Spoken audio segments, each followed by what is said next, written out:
Well, well, well. Ladies and gentlemen, what do I see here? It has been a while, hasn't it? Too late! I'd say 15 years too late. But all can be forgiven. All can be forgiven right here, right now. If you can live up to the expectations that the SVR games gave you for GM mode. There's a bit of a problem with that though. If you're looking for everything and more that we got 15 years ago, you ain't getting it here. I mean, I saw the tweets weeks before launch about all the stuff that wasn't going to be in the mode, and that's what I kind of figured, yeah, you know what, yeah. This is 2K's first crack at GM mode. It's been out of commission, it's been in the retirement home for the past 15 years, you know what I mean? It's got to be built back up, kind of like how the series in general had to be built back up after 2K20. For first time GM mode players, you are going to have a very good time with this. However, for those who spent up to 500 hours playing the original GM mode games, get in the fucking bin! You're having a fucking laugh! it is a shell of its former self, but it can still be fun. We're going to play a couple weeks of this then, and kind of see what they did wrong with this mode, but look at the innovations that 2K themselves brought to the mode in return. Let's get into it. To kick things off here, we've got to pick our general manager. We are the commissioner. We are the head of the table. You idiots just make the matches. You understand me? We're going to pick Sonya because she's apparently the worst general manager and I like to piss people off. We're going to pick SmackDown because that's the show, the home of the head of the table. And we're going to face off against Ball Pierce. Welcome to the draft. We have a budget of 2 3/4. 8 rounds of drafting with optional drafting afterwards. And veterans who played the SVR GM modes may not be too happy to hear that, but I'm not going to put a line on for that because this GM mode kind of has an interesting concept going for it. You basically start from the ground up with everything, with your roster, the shows, practically everything. You'll understand a bit more once we get past the draft here, but let's go ahead and pick our batch of superstars. I'm gonna take John Cena, and the fuckers take Balor. Of course they do. I'm gonna take the man Becky Lynch. Wait, what? What? Okay, Adam, I'm going to assume that was a misclick. I'm sure in any other given universe, Tucker would be a contender for the Universal Championship, taking on Roman Reigns in the main event at WrestleMania. But this timeline ain't it, Chief. Right, we gotta pick a heel to go alongside Cena. Oh, who else but Karrion Kross? But there is something else we need to consider here. Synergies. This is why I'm actually gonna give 2K22 a positive line. There is a lot more to consider with your choices than in the original SVR game. So for example, pairing fighters with bruisers, so pairing Nakamura with Cena, would give you added bonuses to your match, for example. It's not all just about the popularity. For whatever reason, Becky is a face on this. Oh no, don't make me pick Charlotte. Oh, he pairs with Cena and Nakamura. I gotta pick Kevin. It's gotta be Kevin. Okay, they pick Karrion. Cool. So nothing stopped me from picking Bianca. He's done it again. He's picked Dexter. What? Could go with a specialist. Specialists are kind of like Mario in the Mario and Sonic games. Just an all-arounder. It's kind of like in Pokemon where you can't really decide on a final team member. You turn to the evolutions. Oh, I need a water type, but I don't like any of the ones in Alola. Disgusting! That's what Vaporeon's for. Nothing screams specialist more than the phenomenal one AJ Styles. Johnny Drip, welcome. And Carmella pairs with Bianca. Let's get a specialist for the women's division as well. Natalia, perfect representation of that. We'll pick Tyler Bate, another specialist. Fuck it.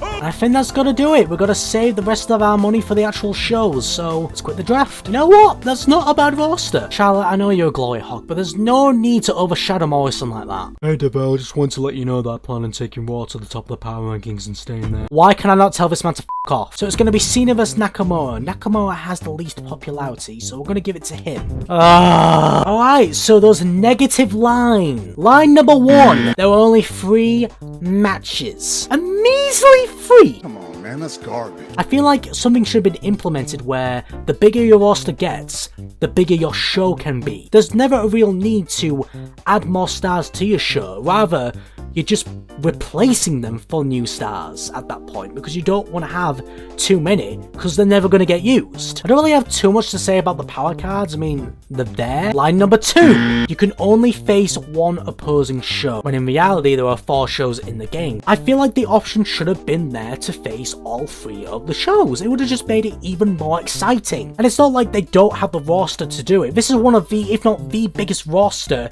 in WWE game history. But I will give it a positive plus. You can decide how long you want the GMO to go on for. It doesn't have to be a full year anymore. You can decide between 15 weeks or, you know, something like that, which is pretty cool. Oh, you've also got these commissioner goals, which basically earns you another power card. Some of these power cards are pretty good. Block an opposing brand from booking one of their champions in next week's show. Another positive line. But this is what I meant in terms of you wanting to start from the ground up here. So you start in a high school gym. You have the worst possible road crew. So basically this will be like you opening YouTube for the first time. As you can see, as the weeks go on, you can upgrade your shows. So on YouTube, you would upgrade from one of my videos to a Macworld video. That kind of thing. I remember specifically the next morning not wanting to wake up. But anyway, let's get on to booking the show here. Another negative line. You can only book one-on-one and tag team matches. And the tag team option is completely redundant with the next negative line. No mid-card titles. That's garbage. Again, you could have made a system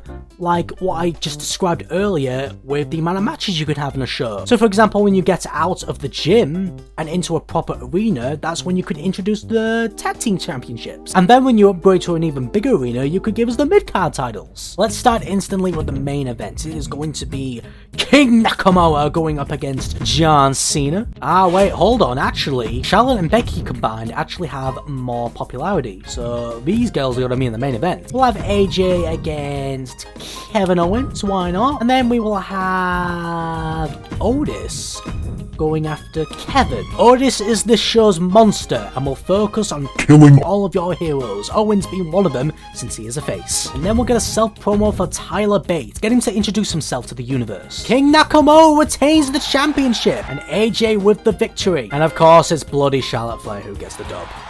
What? I mean, you know what? You go, girl. You go. Eric vs. Randy Orton. And Eric wins. Okay. Would you believe me if I was to tell you that Titus O'Neil would be main eventing a Monday Night Raw? So in the end, we absolutely dominated Monday Night Raw for this first show. They did beat us in the mid-card, but the opener and the main event should always be the strong points for your show. Holy crap! Otis just blindsided. Kevin, you would never say that, mate. Shut the f*** up. So yes, a very successful first show. Congratulations on us. Oh, Jesus. Don't let up now. In order to maintain your lead, you'll need to keep putting on great matches and promos. Yes, Hunter, I know how to book a show. You literally just saw me demolish Adam. Oh, no. Natalia, Otis, and Becky can't take part in the show this week. I think that might have been a power card played by Adam. That makes things a bit more difficult, but not too difficult, I'd say. We can instantly make some upgrades now. We can convert to a concert hall. I probably should have activated this on my first show. Oh, and yeah, we'll use that as well. Nakamura vs. Cena, the rematch. They can have a Hell in a Cell match this time, with the title on the line. And we need a women's match. Charlotte versus Bianca. And you know what, we'll just have Owens and AJ clash again. Why not? We'll make a story like, oh, AJ needs other people to come and help him to beat Owens or something like that. This time, Morrison is going to make the interference. And what would you know? Charlotte wins again. Kevin Owens gets the win this time. Interesting. Hey, look, I'll tell you what, I fucking made fun of Pierce picking Tucker so early in the draft, but hey, he's building up to be the next face that runs the place, you know what I mean? What the hell? What is going on here? You've got... Whoa! What the hell? So Raw had a much better show this week, but once again, we beat them when it matters the most. Did you see Morrison jump Kevin? Totally uncalled for. You do realize who you're talking about, right? Maybe throw in some tag matches. Sure, once 2K throw in some tag titles. Oh yeah, there you go. There's 2K22 GM mode in a nutshell, more or less. Better than the old GM mode? You bet your ass it's not. Well, I think for the veterans, they probably won't be on this mode for too long. But newcomers? I could see them having a lot of fun with this. It just sucks that GM mode was one of the most exciting things for me heading into 2K22, and it's probably going to be the least played game mode of mine. Oh wait, sorry, never mind. There's my faction. My mistake.